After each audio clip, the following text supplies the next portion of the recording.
Hi everybody, welcome back to our channel, Miu Mel on France.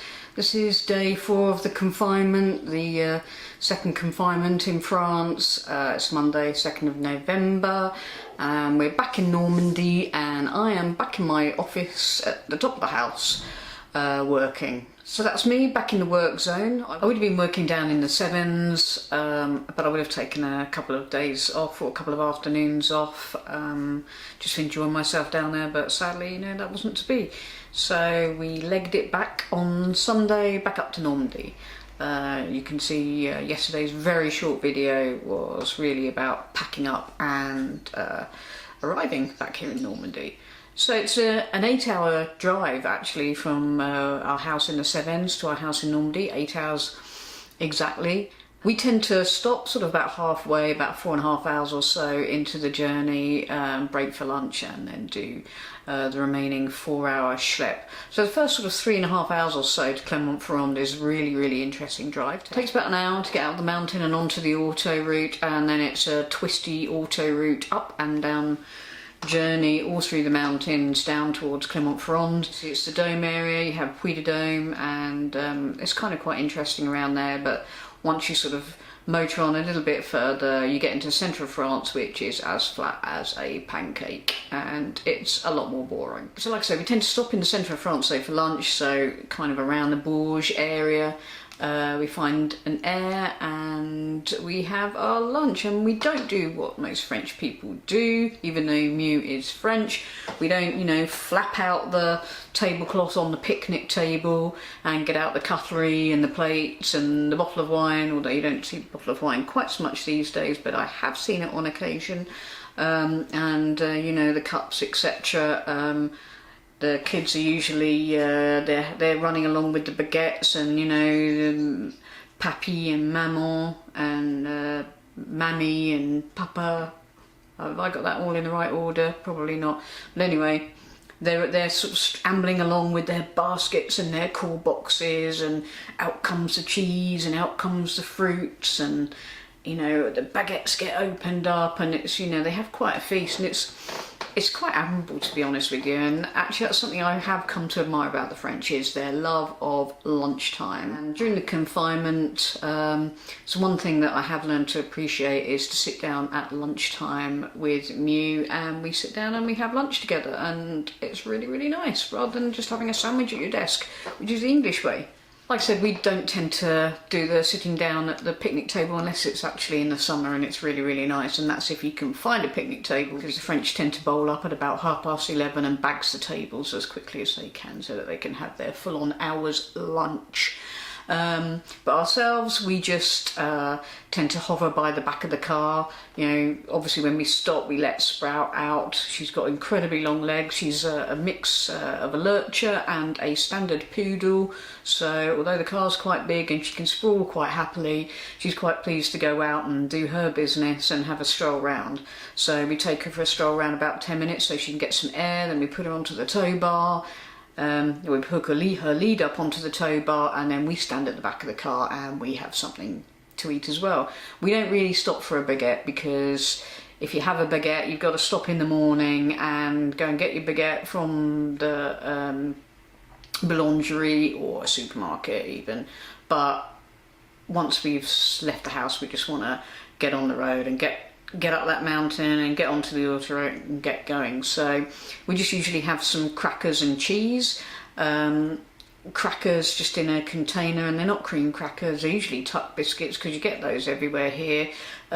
You can get cream crackers, I think they're Jacob's cream crackers, and they're hugely expensive, and they're on the English aisle of most Intermarchés and most other supermarkets. Always have a bit of an English aisle on the go.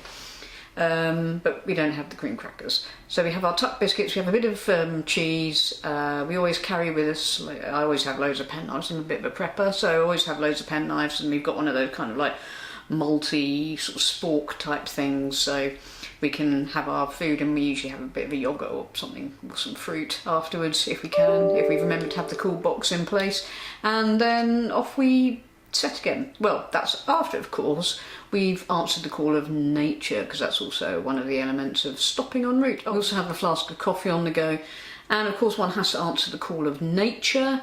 It's all right for Frenchmen, you know. They don't have to queue up for, you know, an actual toilet unless they don't want to have a pee.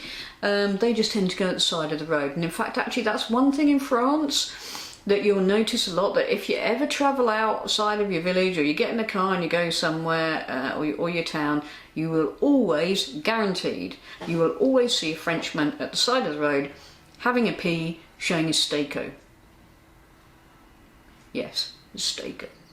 But you will always see you will always see a Frenchman having a pee. It's part of life here. At first, I found it quite alarming, because although you do see it in England, you don't see it every single day, but you do in France, so it's part of life.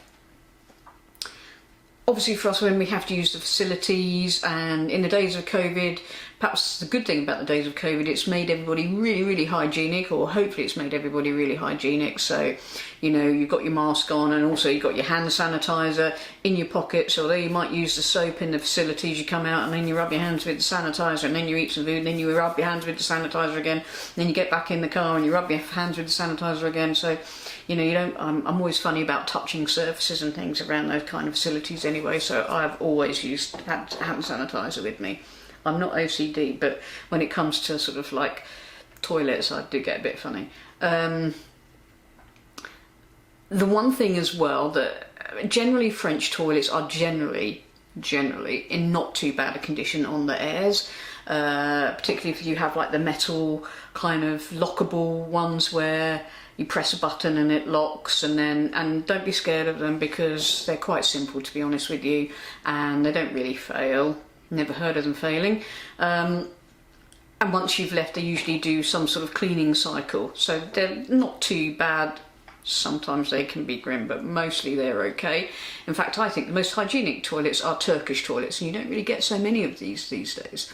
However, on the way down, we stopped at the air of Viaduct de Garabie, which was designed by Eiffel, who designed the Eiffel Tower.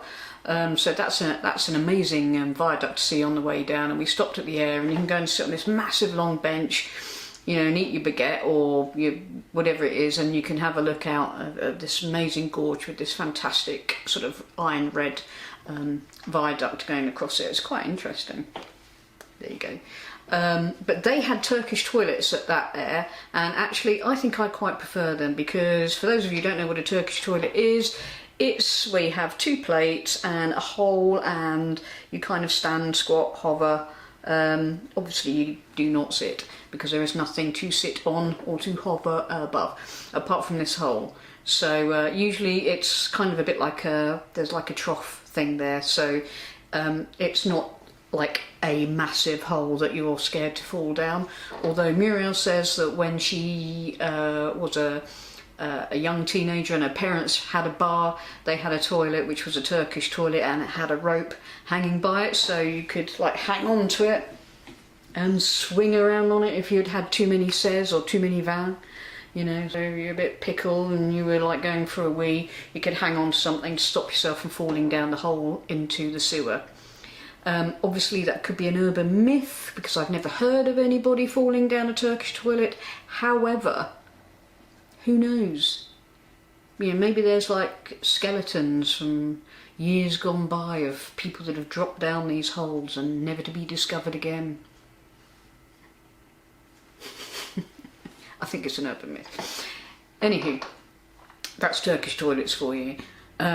So then we scoot off and we do our next sort of 4 hours or so schlep back up to Normandy. When we arrived yesterday, you know, we'd left beautiful blue sky, and we arrived yesterday and it was the remnants of this dreadful kind of storm, so it was really, really windy, and it was hammering down with rain, and quite depressing, to be honest with you. But lucky for us, we have some amazing friends up here. One of our friends had prepared a curry for us. It was sort of straight off. He came down with a basket, and it had like hot rice and a hot curry, and we just didn't have to do any cooking at all. And he filled in his attestation that, you know, he was helping the vulnerable. Thank you. But no, actually it was most welcome and it was really good. After 8 hours you didn't really want to have to cook, to be honest with you, so it was really nice. Isn't that great to have good friends?